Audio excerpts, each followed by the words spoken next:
Are we live yet? There we go. We're live. We're live. So we're going to give it a couple minutes. I'm really looking forward to today's conversation with Dr. Darryl Zeldin. Many of you know him as Darryl, dancer in the North Carolina dance community. And we're going to give it a few minutes for people to sign on, and then we're going to get started. We're just going to talk a little bit about Darryl's journey, because he has so much to offer as a dancer or a scientist, as so much. So dancer first, then scientist, right? Yes, dancer first. How's your day, Darryl? What'd you do? I had, I think, 8 Zoom calls today, 8 Zoom meetings. Worked from home, and the cats only interrupted 3 of them. So. They just crawl along the desk. I think I had to duct tape them to the wall so they don't bother me. How was your day? What did you do? Mostly school. Did a couple of review sessions with students, and we went over some biochemistry and had a couple classes. And yeah, it was a great day. I can't complain. Look, and we have our first comment. Who we recognize? Hey, from Danny. It's from Danny. Hey, Danny. Wait a minute, Danny. How come you're not at work? Should be in the lab. Most backs should be in the lab at 6:31 in the evening. Yeah. But how was everything else with your day? It was good. It was good. I just kind of hung out. I actually didn't go to work this morning. I actually went to an eye doctor's appointment, and then just came home and worked from home. Did all my Zoom meetings from home. So I didn't even step outside the house. No. For the day. Well, I'm glad that you had a good day. But so, I myself, as a medical school applicant, I'm really interested in the fact that there's so much to offer as a physician. And I think that you have a really unique perspective and the ability to help people in their most dire needs. So why did you decide to become a physician? I've always wanted to know this. Yeah, so I've actually always wanted to become a physician since I was like 5 years old, 6 years old. My parents bought me a doctor's kit with one of those fake stethoscopes and fake injectors and stuff. And yeah, so I kind of learned at a young age that it was kind of cool to be a doctor. And I loved it. Growing up in middle school and high school. I loved chemistry and biology and all the sciences. And I actually, when I was in high school, I volunteered at a hospital transporting patients around, primarily because the candy stripers, which were the girls that kind of helped, they were all cute, and I figured, hey, this is a great way to meet women, right? And I just fell in love with the patient interaction and just being around the hospital setting and and being around doctors and from then it was all history. When in college, I decided to major in chemistry and biology and pre-med, and then decided to apply to medical school. So yeah, I feel like, after having volunteered myself, that's it's a unique fix. I feel like you romanticize it a little bit and you think about it, and then when you actually first talking to it and you realize that these are real people and you have the ability to help them, there's just something that's really enchanting about that. There's the Susan's on too. Hi, Susan. Hey, Susan. Yeah, so in the old days, medicine was a glorified profession. It was a great way to be able to, do what you're passionate about, help people, provide a service. It was always a stable career, one that you were guaranteed to have a job. And so yeah, that was all attractive. And it was always the thing that the best students strive to go into. I think nowadays people go into other things. They go into business. They go where they make more money and so forth. But in those days it was very prestigious to try to become a doctor, and it was hard work. People understood that it was going to be a sacrifice, but ultimately would really make a difference, like you said, in people's lives. So. Where did you go to medical school? Like, can you tell me about medical school and residency and your Yeah. So I went to medical. So I went to medical school in Indiana University, and I was the youngest medical student in a class of about 500. How old were you? Yeah. Maybe 20. You were 20 years old in medical school. Wow, Darryl. Yeah, 2021. So I skipped a little bit of college, and so I was really young, and so all my classmates were older than me. I was barely through puberty, and you didn't have a beer yet, and yet you were training how to take care of people's lives. I just moved to Indiana, so I didn't know anybody there actually, and my parents had just moved there, and so I'd never been to Indiana before, and I was the youngest student, and so it was kind of different. But I had no idea how hard it was going to be in terms of I had heard that it was going to be difficult to do all the coursework and to do all the memorization and everything. I had no idea. I worked, without exaggeration, probably 18 to 20 hours a day, just memorizing stuff and reading and studying. And, all my friends who were still juniors and seniors in college, were out partying and dancing and doing all the fun stuff. And I was at home reading books and doing those kinds of things. So, medical school was pretty stressful, actually. I worked really hard and tried to do really well. I enjoyed the clinical year. So in medical school, as you know, the first couple of years are more coursework, and then the third and fourth years are more clinical. I love the third and fourth years, even though I worked my butt off. It was just great to be able to put on a white coat, and interact with patients and their families, and just kind of feel like you're part of the team. You were the lowest person on the totem pole, but you were still part of the team. And I just loved it. So I enjoyed my third and fourth years in medical school way more than the first couple of years. And you didn't smell like formaldehyde anymore. Yeah. So the anatomy class was I hated it. In fact, I think I had to excuse myself from the first anatomy session, go out to the bathroom and lose my lunch. It was absolutely disgusting. The smell of formaldehyde, and it was horrible. But you get used to it, and you do what you have to do. Anatomy was not my favorite class. I much preferred the physiology and the biochemistry and the pharmacology and the other sciences. It's really fascinating that it works. Like, even in this Masters of Physiology program I'm in, and we've talked about this before. I mean, the fact that the human body actually works is astonishing. I know, right? And it's worked that way for hundreds of thousands of years. Yeah. We actually have a question. So, what are clinicals like, and how did you feel on your first day? What are clinicals like? So the clinical rotations are basically you're put in a hospital and you don't know anything. And you're the lowest person on the team, and you just kind of are thrown into this situation where all of a sudden patients are calling you doctor, because they don't know medical student versus resident versus fellow. So and you're like responsible to make decisions that may affect their care. So I was scared. I didn't know what I was doing. I was scared. I was nervous. It was kind of crazy, actually. And then, but fortunately, I had some good interns and residents that were working with me, and a good attending, which is kind of the person in charge of the team. And they kind of took me under their wing and kind of showed me what needed to be done and how it needed to happen. And slowly, with a little experience, it got less nerve-wracking, and I did fine. So it was kind of interesting. As you progress in medical school, the first year is stuff that everybody has to do, and then you get to do electives after that in your fourth year, where you get to kind of pick an area of medicine you really enjoy. So I picked like surgery and eye surgery and lung medicine, which I ended up going into, and cardiology, which I loved, and actually hem-onc.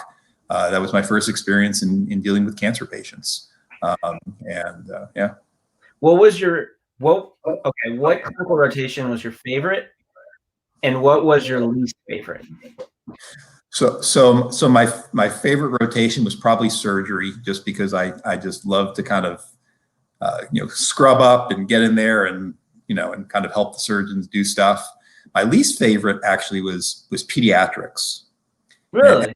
And I think the reason was because I saw kids with just horrible diseases, and I just felt so bad that that they were that they were just completely innocent, and they were having to endure some of the clearly events that were that kids shouldn't have to deal with.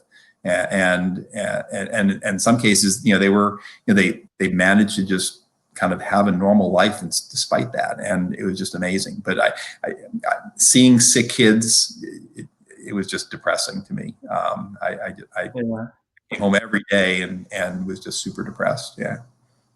So you graduated from medical school, and where did you go for residency? And what was your internship experience like? Yeah, so I did residency and internship at Duke here in the Triangle. So that's my first time I came to North Carolina. Never left. Yeah, and it's been history from there. And it was, I thought medical school was hard. I think internship was even harder. We were on call every other night for a whole year, essentially. And so we would go into the hospital and go on rounds and admit patients all day and take care of patients all night. I never sleep.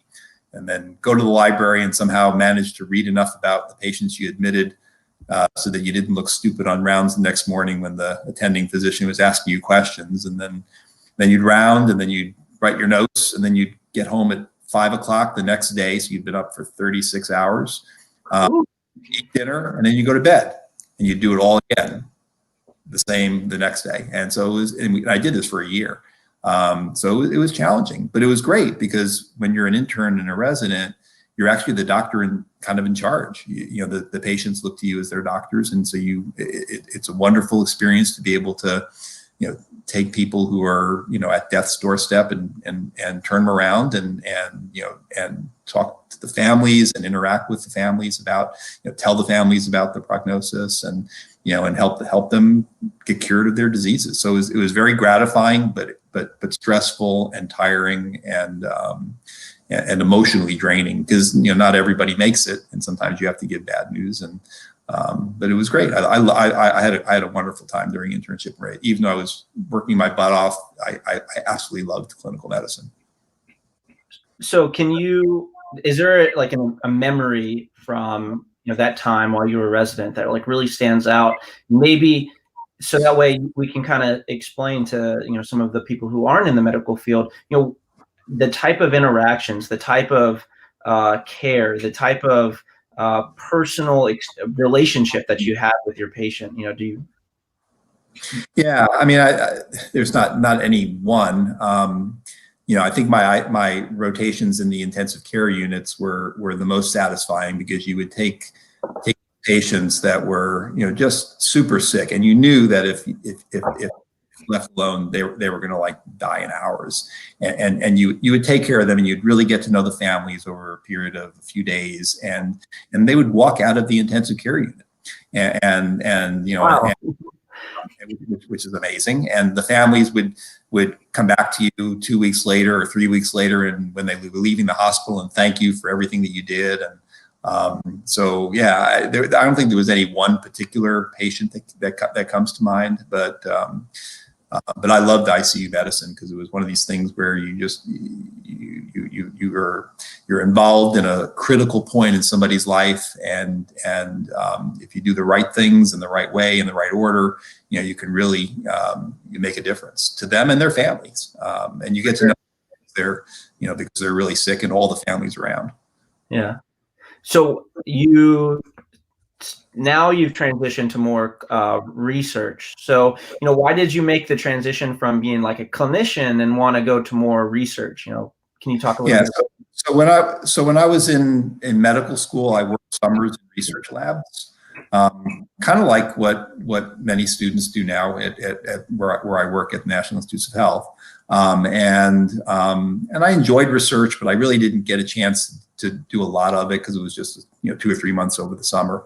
When I was a clinical fellow at Vanderbilt, studying to become a lung doctor and an intensive care doctor, we had a required research training. So half of the fellowship had to be devoted to research. And that was really the first time that I had a chance to work in a lab on an independent project where, kind of I ran the project. And, I just loved being able to go from the patients and kind of learn about disease in the clinical end, and then kind of bring some of those concepts back to the bench and do experiments at the bench to try to understand the mechanisms of the disease and how it worked, and develop new approaches to the treatment, and then take those back to the patient. So kind of bench to bedside, back to bench, there's kind of this circular. So I love being able to do that. I love to be in the lab. I love the clinical, and I love being able to do things that kind of bridge the two. And then ultimately I decided that rather than be a 100% clinician and just take care of patients, I wanted a career where I could take care of patients and also do research and also teach and also, mentor medical students and residents and interns. And that was why I decided on a career in academic medicine, which is what I do. So where are you now within your career? And can you tell us about what you do currently? Yeah, so I'm the scientific director at the National Institute of Environmental Health Sciences, which is part of the National Institutes of Health. So the National Institutes of Health is the biggest biomedical research organization in the world. So I run the intramural program of the institute that's here in North Carolina, which is it's on Alexander Drive, and basically I'm in charge of all the research that's done there that focuses on how the environment and environmental factors influence health and disease. So we do everything from research on asthma to reproductive disorders to neurologic disorders to cancer, adult, pediatric. We have a clinic. There are a bunch of scientists who are primarily PhDs who primarily work in the lab. There are scientists like me who are MDs who both work in the lab and see patients. And then there are purely MD folks who don't do much lab work, but primarily see patients, and then everything in between. And so our organization is pretty big, and we're very successful. We're doing COVID research now. A significant part of our research portfolio is COVID, so it's that. So I spend most of my time now mentoring and working with students and postdocs and faculty, administering the science, so kind of giving people the resources they need to be able to do their science. And then I have a small research group of my own where I do asthma research and see asthma patients in our clinic. So you mentioned that where you work at the National Institute of Environmental Health Science understands how the environment impacts. So can you kind of give a generic introduction to maybe how the environment is connected to cancer for people who aren't in the medical field? How does that relate? Yeah, so cancer is one of those diseases where it's a combination of genetics and environment. So certain people, you've heard there are family histories of cancer, right? So people, my grandfather had prostate cancer, and so that runs in my family. That's probably a genetic thing, but it's not just genes. What happens is genes interact with certain things in the environment, and it's that combination of environmental exposures and underlying genetic susceptibility that ultimately lead to the development of certain types of cancers, for example. And it's well described that, for example, lung cancer, everybody knows lung cancer is caused by cigarette smoking, right? Yeah. But not everybody who smokes gets lung cancer. And not everybody who, and not everybody who has lung cancer is a smoker.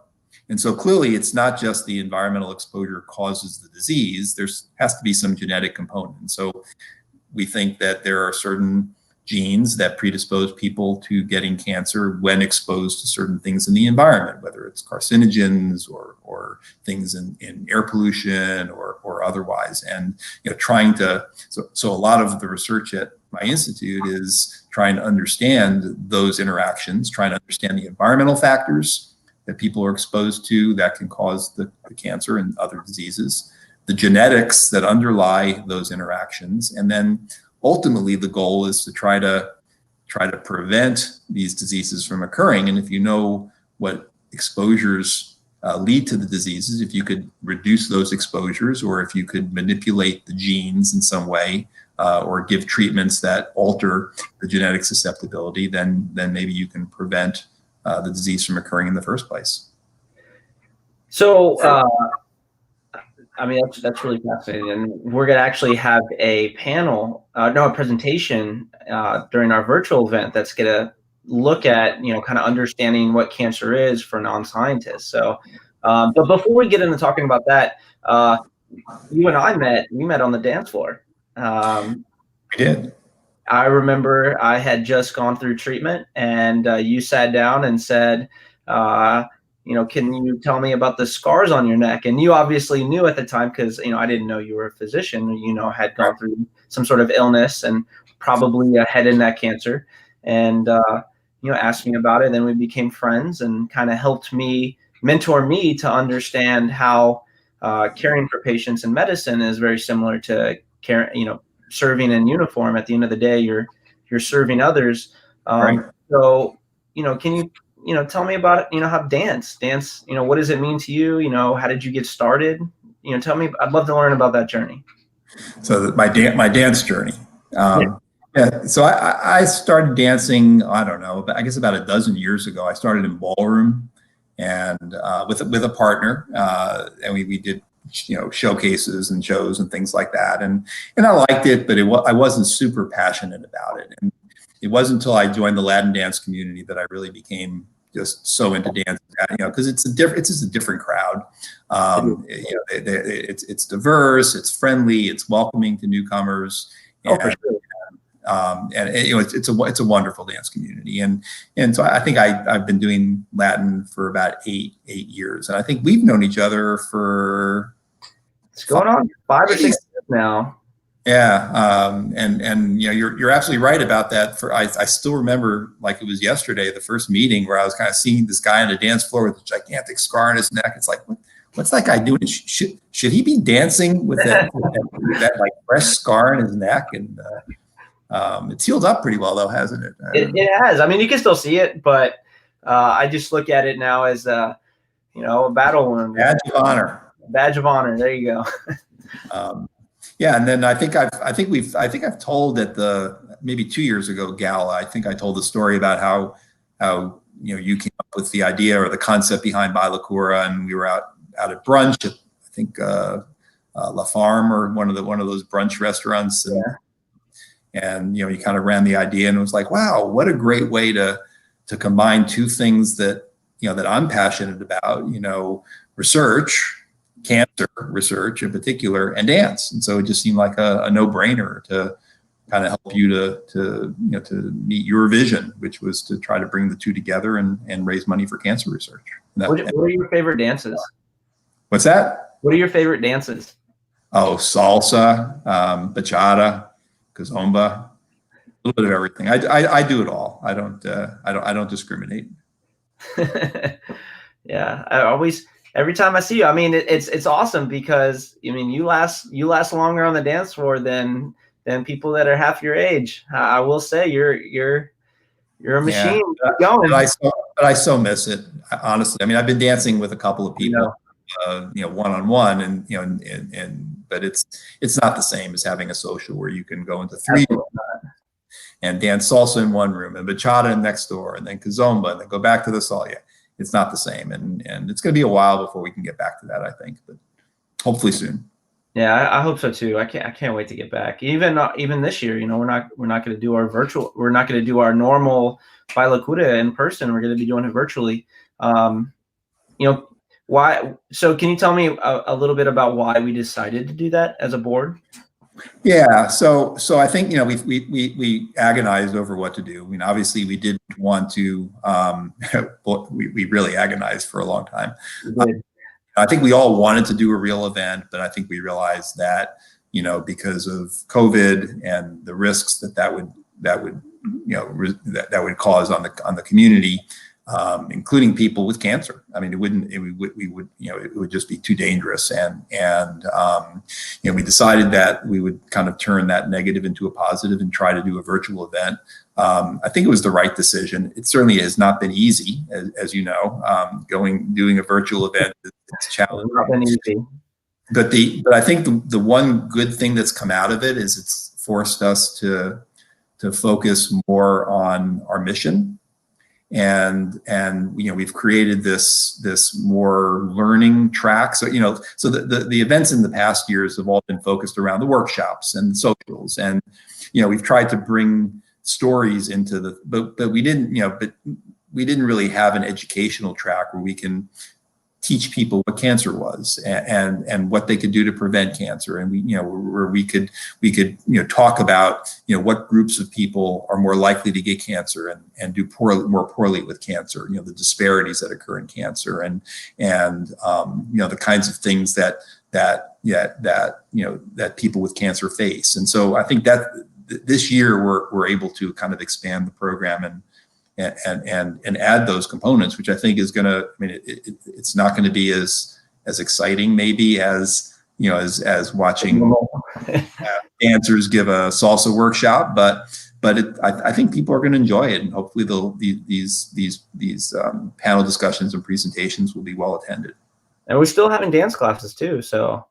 We are having dance classes and workshops and DJ sessions and pitches and lots of other fun stuff, but we're complementing it with this different track that's more educational, I think, which is good. A lot of people have provided positive feedback about that. And even in 2021, when we do go back to dancing in person, which we've already signed the contract and we've already have our plans for 2021 underway, we're still going to have the performances, the dancing to 4 o'clock in the morning, the pool parties. We're going to have all that, but we're going to have this other side where we're connecting dance with something larger than ourselves. And that's kind of where BailaCura is so beautiful. And that's, I think why, you've been a part of it so long and really, have continued to mentor me, and then also push the rest of the team to continue helping our community. Because at the end of the day, people is what's important. Absolutely. Right. Absolutely. Again, what separates BailaCura from all the other hundreds of dance festivals that occur in the U.S. and abroad is the mission, right? It's bringing it back to cancer research, to supporting patient care, supporting the kinds of things that we can do to help people with cancer, and it's unique. There's nothing else like it right out there. Nothing else like it, and it just makes all the difference. And that's why I do it. It's not as I love dancing. I love going to dance congresses, but there's nothing like BailaCura. So, do you have a favorite memory from one of the previous BailaCuras? Do you have something that stands out? Yeah, I think probably my favorite memory was the inaugural BailaCura, where the gala where I kind of told the story about how I met you and how we kind of came up with the idea of BailaCura. And actually, we didn't come up with the idea of BailaCura initially. We came up with a different name, printed T-shirts with the name, and then found out the name was already taken. Not much we can do. Dancing for a Cure didn't work. But I think that's probably my most memorable event. I think the first year was, it was smaller, but it was great because it was, for the first time we got people together and really to dance with for a cause, and it's only grown since. I think a few hundred to now over 1,000. So right, and I'm hoping that this year, with virtual, the virtual event hopefully will be attended even more widely because people don't have to travel. And people can just log into the to the StreamYard or to the Facebook Live or to Zooms and take the workshops from world class dancers and participate in the DJ sessions, and it's going to hopefully be even bigger this year. So I know we've kind of talked a little bit about it, but some of the classes and the panels and presentations, can you talk about what we're doing, who's speaking, why people should attend them? Yeah, so we have several sessions that are scientific but geared towards the lay audience, and so nobody should feel intimidated about attending these sessions just because you've never taken a science class or because you don't know science. So so Florencia Pascual, who's actually a researcher at NIH where I work, is going to give a session on Cancer 101. So she's going to basically explain what cancer is and why cancer occurs at a very basic biological level, the kinds of things that happens to cells that makes them cancerous. So just kind of a very basic, what is cancer and why does it occur? We'll have Emily Matura, who's was a former member of our dance community, who's now out in Denver, going to osteopathy school, and she's going to talk about women's health issues as relates to cancer. So the kinds of cancers that women get and the kinds of things that women can do to prevent those cancers in terms of screening, vaccinations, and things like that. And it's going to be a great experience for her. I don't think she's ever given a scientific presentation on women's health, and that's her passion. That's the field of medicine that she's going to go into. See, we have Erica Warner, who's going to talk about health disparities in cancer. So certain types of cancer affect Black people and Hispanic people more than white people, and Eric's going to talk more about that and the reasons underlying it. And she's from Harvard, by the way. She's a famous Harvard researcher who focuses her research on trying to understand the reasons for these health disparities in cancer. So we're very fortunate to have her join us. And then we're going to have a COVID-19 session. So I'll be moderating a session with Lara Vaz and Beth Morocco, who's from UNC. They're public health experts, and we're going to talk about COVID and the interactions between COVID and cancer, and the kinds of things that people can do to protect themselves and their families, and what we think is kind of on the horizon in terms of how we're going to move the dance community forward with a new normal. And it'll be mostly a question and answer session. Lara and I have done several sessions like this nationally over the last few months, and so it'll be very much of a interactive. In fact, all of these sessions are going to be 20-minute presentation, 20 to 30-minute presentations, and then the majority of it is going to be open mic question answer sessions so that people can really interact with some of these professionals and ask anything they want, any questions, and we'll do the best to answer them for as long as we need to be there. So yeah, so it's a pretty good session, pretty good set of sessions. So I know you believe in research for obvious reasons, being the director of a large research program, but why is research important? I mean, we have spent so much money on research, and people are constantly talking about it. Why is this still something that we need to continue? Yeah, so so there are certain types of cancers that 30 years ago were a death sentence, and because of biomedical research, people now live a normal lifespan. Their cancers are cured, and that didn't happen just out of chance. It happened by a lot of hard work and a lot of people putting their heads together and trying to figure out why those cancers occurred and how they could be treated. But unfortunately, not all cancers fall into that category. There are many cancers now where the mortality rate is as high as it was a decade or 2 decades ago, where the prevalence rate is as high, and we don't understand why, and we need to understand more about those types of cancers. The other problem is that a lot of times the treatments for cancers that people get now are sometimes as bad as the disease. So people die of the treatments, the chemotherapy, the radiation treatments, and so forth. And so understanding how we can do a better job to target those treatments to particular types of cancers in particular individuals, this whole concept of personalized oncology or personalized medicine, where you would go to your doctor and get a biopsy, and they would look at the cancer cells, they sequence the DNA in those cancer cells, figure out exactly where the mutations are, and then give you a particular treatment that will be targeted to your specific mutation.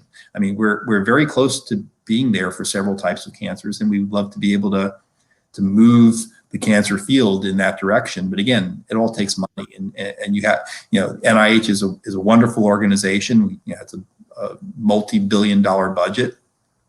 Drug companies are also doing research in this area, and then there are private organizations like the ones that BailaCura supports, like St. Jude's and Leukemia and Lymphoma Foundation. These are all organizations that that their mission is to work to try to find a cure for the disease and to support the patients who have the disease. Yeah, I mean, so that I think the field's not going to move forward unless people are willing to get behind it and support it financially. And the government can only do so much. We really need, and BailaCura does a wonderful job raising money. And we have you should probably talk more about where we're going to put our dollars this year. But I mean, I think last year it went to some really great causes, and as you've mentioned before, 100% of the proceeds that we get are going to go to the cause. You don't get a salary. I don't get a salary. Yeah. And I think Matt's either sleeping or he's, there you go. Oh, there we go. Your internet I lost connection. you for a minute. Can you hear me now? Yep, I can hear you now. Is that better? Awesome. Yep. Looks like Dan, yeah, my internet. But it was funny because everything that you'd said, it was frozen, and then it all happened in for 15 seconds of speech and 2 seconds. So you were speaking really quick to me. But yeah, cancer research is extremely important. And as we move forward, and I mean, I believe this, you believe this, and I think as we continue to grow BailaCura, continue to bring people and connect dancers with the cause, and connect people that are a part of the cause through being researchers themselves or working in the medical field with dance, then we can grow as a community even more. And as you've said, I mean, the dance community, I mean, almost everybody has had some interaction and some personal experience with cancer, whether it's themselves like you or a close family member or a close friend, or so I think everybody can relate. And BailaCura is the event where the dance community can come together and do what they love for a cause, which is wonderful. And yeah, I think that's really what makes all the difference. And that's why you and me and Jenny and Susan and Patrick and Susie and all the others, Chris. It's why we're all working behind the scenes to try to make this happen this year. And the virtual event is no different. I mean, we're not going to be gathering in a big room and dancing together. We'll be dancing in our kitchens or our living rooms, and taking workshops, with one or two other people. But the cause, the thought will be there, and the cause will be there, and hopefully we'll still be able to raise some money this year. Yeah, and it looks like it. I mean, people have donated so much already to Give Lively, and some of them have chosen to $1,000 already, right? Yeah. And a few of them have decided to remain anonymous. So for you, those of you who decide to remain anonymous, you know who you are. Thank you for your donations. And what's really great is this year, because of COVID, because of all the challenges that this pandemic has had, we still have the ability to support these organizations during a time where they need it most. So Ronald McDonald House, for instance, I mean, they still have patients that are in their house, and they're still going through cancer treatment. And so imagine being a parent getting laid off in the middle of the pandemic, where now you have to leave because of the fact that COVID, and the volunteers that usually come and give you a little bit of, the daily happiness can no longer happen. This is exactly why we continue to do it, is because these people need it. And I know you believe it. I believe it. The rest of our team believes it. And honestly, the community believes it, because every year they continue to support us, which is still, honestly, it's amazing. it kind of wows me sometimes that, Bylacor is where it is, and wouldn't be here without everybody else, because honestly, me, I don't really do much. It's everybody else that makes this possible, and it's we all know that's not the truth, Matt. You do everything. We just support you. It's your vision. It's your. I think it's our vision now. It started off maybe as mine, but honestly, it's all of us are a little piece that without each of us, it wouldn't be the same. But yeah, it was a great conversation, Darryl. I'm really glad we got the opportunity to chat. It's always a pleasure chatting with you. You know that. Is there anything else you want to tell the audience before we head off? No, I think we've pretty much covered most of the stuff. Obviously we want everybody to register for the event, and attend as many of the scientific panel presentations as you can to learn about it. I think these are going to be live, but they're also going to be available on right for people to view after the event. Yes, so everything will be recorded. So and it's free. All you have to do is go to Eventbrite, which you can see below, and just get your ticket. We're asking for a $25 suggested donation, but honestly, if you just register, that's fine too. I mean, we're providing this just for the community, to give back to the community. So if we can do some fundraising and continue to support these organizations, that's great. If you just come and be a part of it, then that's also amazing as well. So just please come, be a part of it, attend the sessions, the dance. Do you want to say something about people helping us to fundraise by creating their own fundraising site? Yes. So if you want to create your own fundraising page, so we're doing fundraising streams on Facebook, but we're also doing it on Give Lively. That's something new this year. So it's like a tally. You can see how much we've raised. We've set a goal for this year for 15,000. We've made so much progress already. So every dollar helps. I think some people who have 5,000 friends, as each one of them gives $1, then that's a third of the way to the goal. So if you want to, you can create your own fundraising page. We've set, what is it, like not gifts, I'm blanking on the word right now. We've set goals. So if you raise X amount, then you will receive that. And a lot of them are like tickets to next year. So if you, if you can, mostly it's the bragging rights, right? Because every Friday, I think, or every few days, you're posting the leaders board where you can see what people are raising. So yeah, the more people we can get to do that, the better, I think.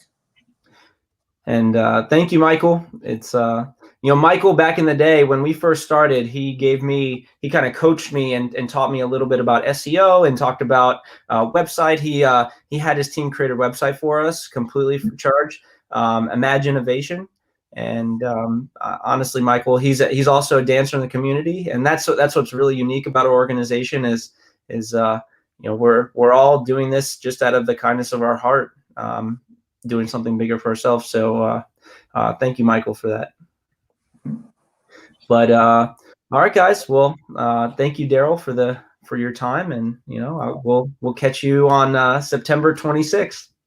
Okay. Well, thank you, Matt. You're doing a great job. Keep it up. Bye, Darryl. Bye-bye.